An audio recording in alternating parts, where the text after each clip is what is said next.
Okay, over the last couple weeks, since we've gone to distance learning, I've seen that this movement using Bitmojis to create a virtual classroom. So this past weekend, I kind of tried my hand at it just to see how doable it was. I watched a couple of tutorials on YouTube, and I'm going to create a quick one for you. This is all done in Google Slides. This is my publish to the web link, so students can just click on it and they don't have to navigate through slides. So you could use this with your primary grades as well. So you can see if I just click Monday, it'll take me to Monday's tasks. These icons are linked to websites. I would link them like Flipgrid to a topic. And if I were in the classroom, I would have this teacher help link to a Google Meet or a Zoom link where students can just log in and get support. And this is where I put my morning video for every day. So you can see that's the Monday. And I added this go home tab so that I can go back to the main page, which is slide 1. And I can navigate through all of these kind of the same way. And I added little things in, just a little Bitmojis. And I just wanted to show how easy this actually really is to create. I even had bonus work, and I just kind of had fun with some of the Bitmojis playing on here. So what I'm going to do now is show you how to create a Google Slides virtual classroom, because it really is pretty easy getting it set up, and it can be as elaborate or as simple as you want it to be. So I have an untitled blank presentation going here, and I'm going to turn off the themes by clicking that X. And the one thing I want to do is start with a blank slide. So over here on the left-hand side, I could delete these boxes by clicking on them and then pressing backspace, but the easiest thing I find to do is if I right-click and then click Apply Layout to Blank, then it'll just give me a clean slate. So the first thing I want to do is add my background. So I'm going to click Background, then I'm going to click Choose Image, and I'm going to do a Google image search. And this is going to be how you're going to insert a lot of your images, is via the Google image search online. So I'm going to look for wall and floor background. And you'll have a lot of options. So you can try to find something that's similar to your current classroom. You can find something that you just like. I kind of wanted something that was a little more blank for the one I created, just so I could add a lot on there without it being really distracting. So I'll find one here that I like, and we will go from there. Some of these like this one can be a little crazy, so it's up to you which one you want to use. This one's kind of cute. Actually, let's use this brick wall background. So I'm going to go ahead and click it once and then click Insert. And that will become my background. And then it's static. You don't have to, it won't move around if I try to move it. So it's in the background, which is really nice. So the next thing I'm going to do is try to add, so you can start adding things that you would have in your classroom. So if I go to Insert, Image, and then click Search the Web, I'm going to first search for a whiteboard. I feel like that's the quintessential thing that's in a classroom. So I'm going to go ahead and select that one, then click Insert. And you may need to resize it. So I see there's a lot of like extra random space around it. So I'm going to crop it. That's what this little square tool is. And again, Google's great about having hover text. So if you hover over something, it'll tell you what it does. So to crop this, I'm going to go ahead and try to click these little black bars to trim this down. So when you're cropping, you'll want to kind of go from the sides. And then when we resize, you'll go from the corners, and I'll show you that. So I'm going to crop that. So now this is the size of my image. Well, I don't want it to be so large. So again, I'm going to the quarters. If I go to the corners, it keeps my aspect ratio correct. So it doesn't look stretched out or wonky by any means. So that looks like it's a good size. I've centered it. So what else could we add here? So I'm going to go to Insert again, Image, search the web. I'm going to go for an oval rug. And I like the oval when I was looking over the weekend because I felt like they were a lot of them were at the right angle, and you can change the color. I will show you how to do that. So let's go with this one. I'm going to insert.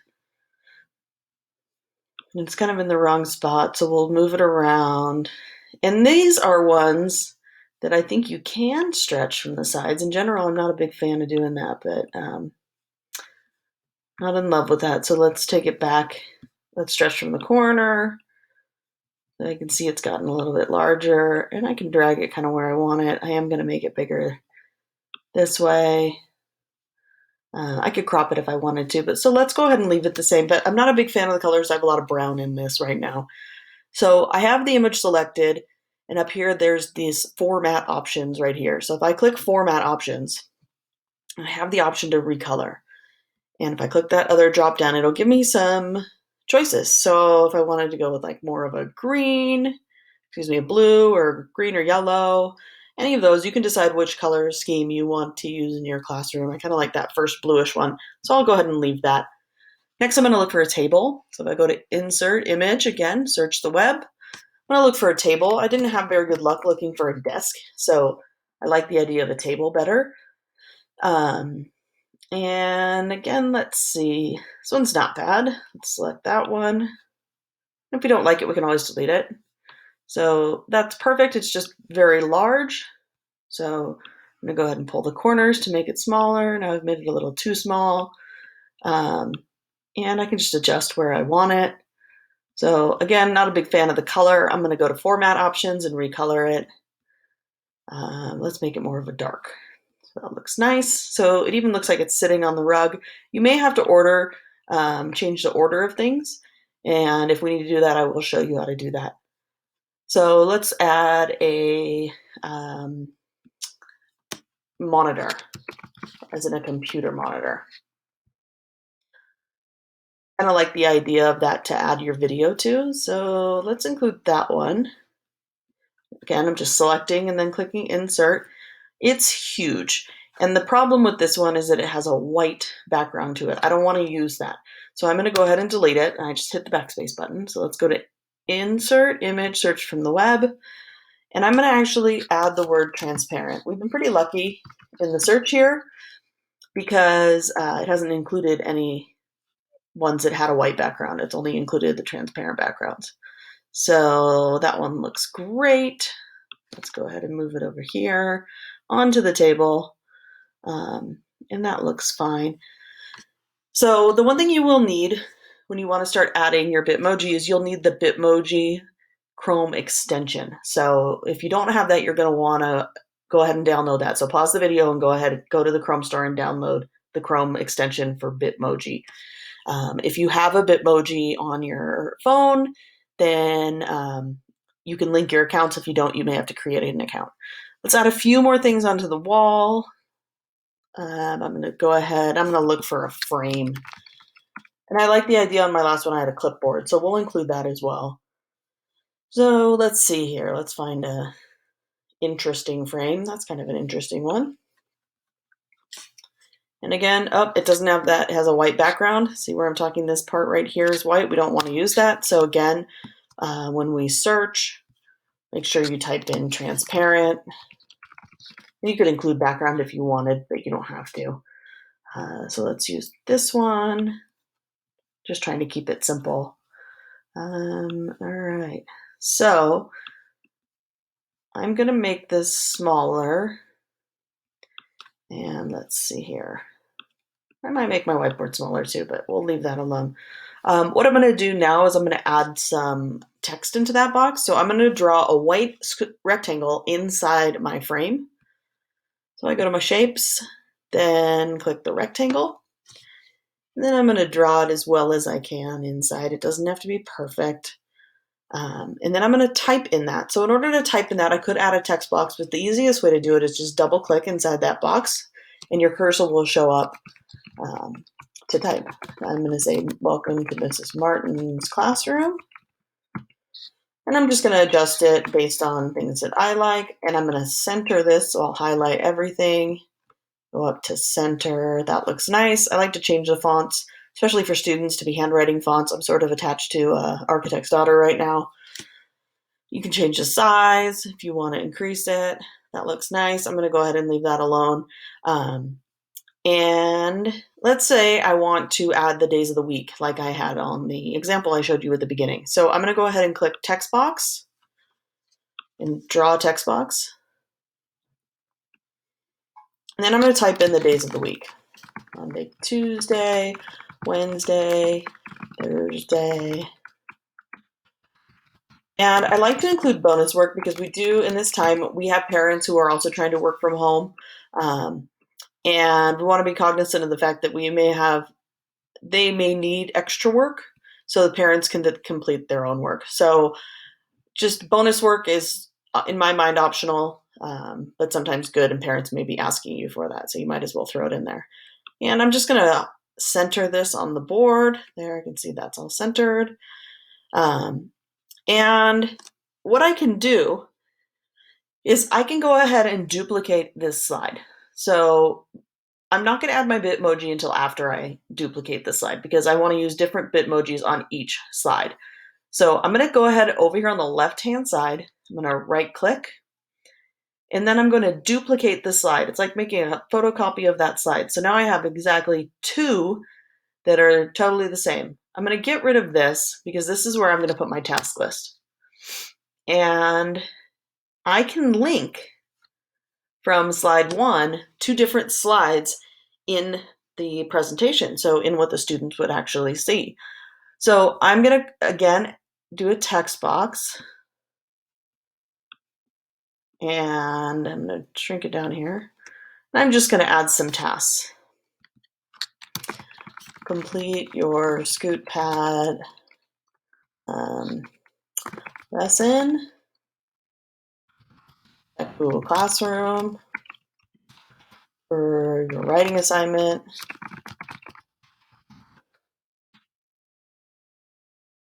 And let's just leave it at that for now. Oh, let's say we have a Zoom meeting at 11 a.m. Check Classroom for the link. So that's just kind of a good checklist place to start. One of the things I did include in mine was the little check boxes. If you wanted to do that, they're special characters. So you can go, my quickie way to do it is I put my cursor right where I want that special character to go to Insert, Special Characters, and then I just type in box. Actually, I believe I typed in checkbox. So I get all these cool options. And I can do just this little box and it will insert it right there. And then I just end up copying it and pasting it in. So I'm just doing Control C and Control V. Control C to copy, or Command C if you're on a Mac, and Command or Control V to paste. So I want to go back because I want to show you how to link slide to slide. So if I go back to the original slide and I have my Monday, Tuesday, Wednesday, Thursday, Friday, this is slide 2 is Monday. I want to make sure I know that this is Monday. I'm going to get rid of this text and I'm going to throw a Bitmoji on here. We'll leave our little white box. That's fine. And up here at the very top, I'm going to go ahead and click my Bitmoji extension.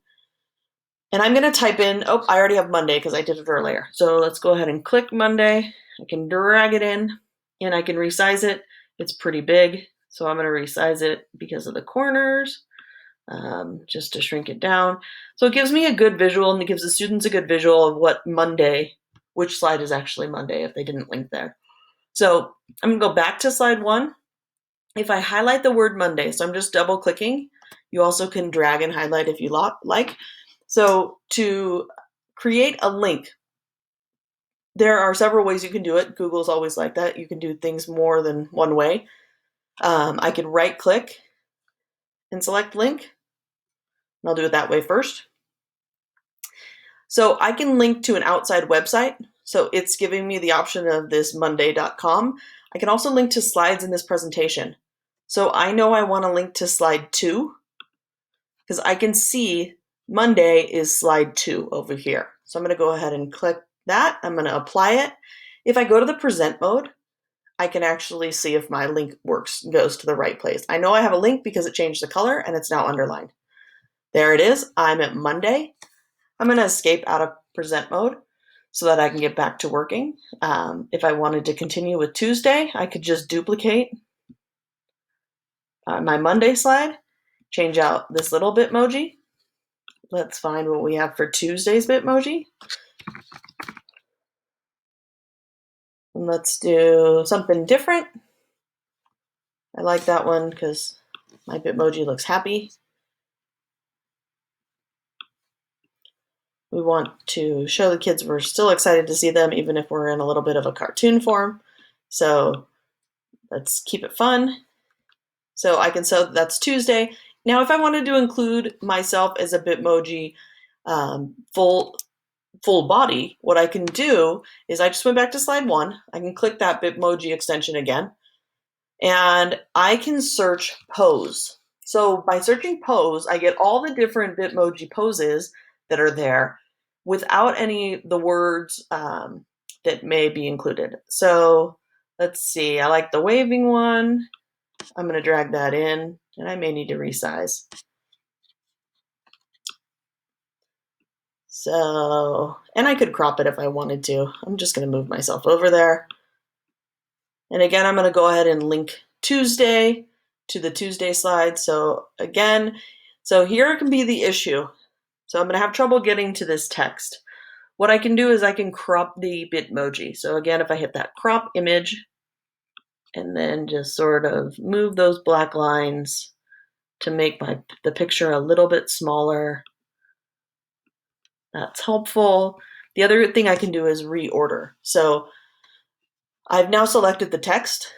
If I right click on it and go down to order, and I'm going to bring that to the front. So it's basically a layer sitting on top of everything else. So you think of the ordering as different layers, different pieces of paper. This is the top sheet of paper.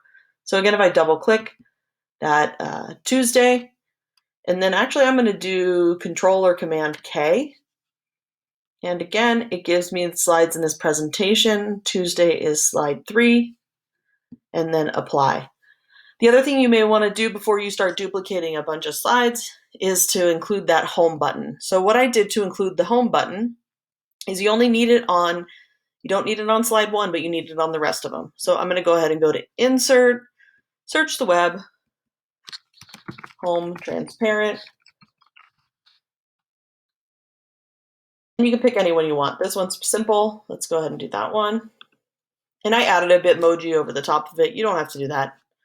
This is the simplest way to do it, to be perfectly honest. So you can add text if you wanted, but you can leave it the same.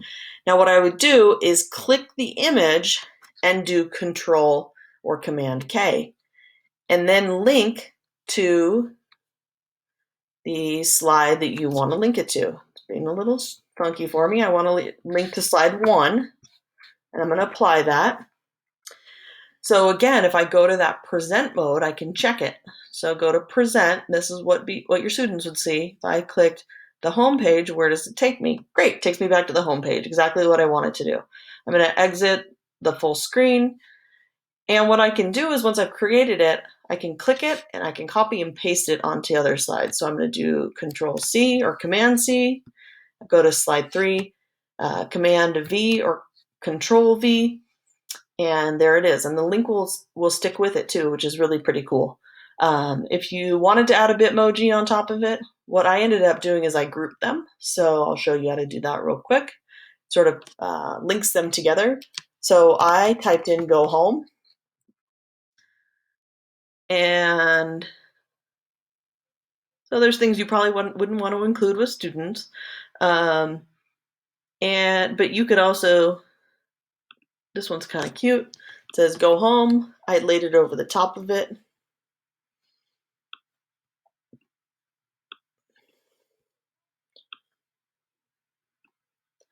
Looking at this one bigger, it's a little silly, but that's okay. So I'm going to put it over the top of the house. And then I'm going to hold Shift down and click the house so that I can see I have 2 light blue circles. So I've selected both of them. If I right click, I'm going to scroll over so you guys can see this. I'm going to group these together. See if it'll let me scroll over some.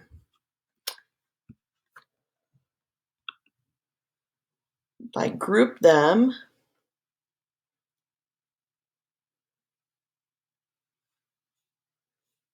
here's my group. Oh, I didn't select both. That's my fault. Apologies. If I group them together, now when I want to move them or copy them, they're stuck together, which is really a pretty cool little trick. So I like the grouping. So that's kind of the basics of getting started with creating a virtual classroom. Like I showed you in the one initially, you can add icons and link to icons. I showed you how you could link to text, but I can show you any other things. The linking works pretty much the same. You're just not going to link to the slide in the presentation. You're going to include a URL or a website where you want it to link. So that's kind of the basics on getting started with creating a virtual classroom. If you have any questions, just let me know. I'm happy to help you.